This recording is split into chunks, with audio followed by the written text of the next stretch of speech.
On the political front, tackling unemployment and Korea's chronically low birth rate topped the agenda on the third day of a four-day interpellation session in Parliament today. Our Ji Myung has more. Lawmakers from the ruling Saenuri Party questioned government officials on whether the government has a plan for tackling the rising youth unemployment rate, which is nearly 3 times higher than the overall jobless rate.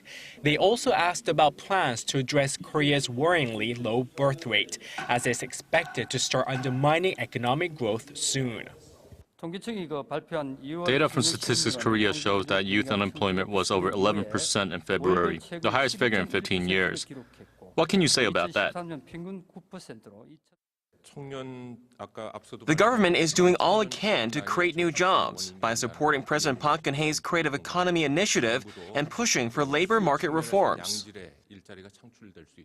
The lawmaker went on to point out that the number of newborns in Korea dropped to 430,000 last year, from 630,000 back in 2000, a loss to the economy of more than $200 billion. Meanwhile, lawmakers from the main opposition New Politics Alliance for Democracy Party continue to demand that Prime Minister Lee Won-gu resign amid a snowballing corruption scandal involving a recently deceased businessman who claimed to have given a large sum of money to Lee a couple of years ago.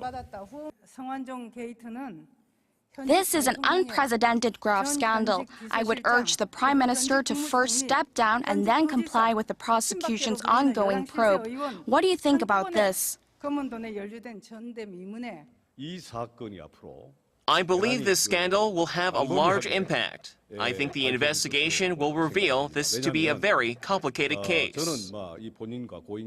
Lawmaker Chung Chung-lee, a member of the main opposition party's Supreme Council, said Wednesday that he will seek to impeach Prime Minister Lee if he refuses to resign. The embattled prime minister is accused of accepting some $27,000 from the recently deceased businessman Song Wan-jong while he was running for a National Assembly seat back in April 2013. Ji Myung, Arirang News.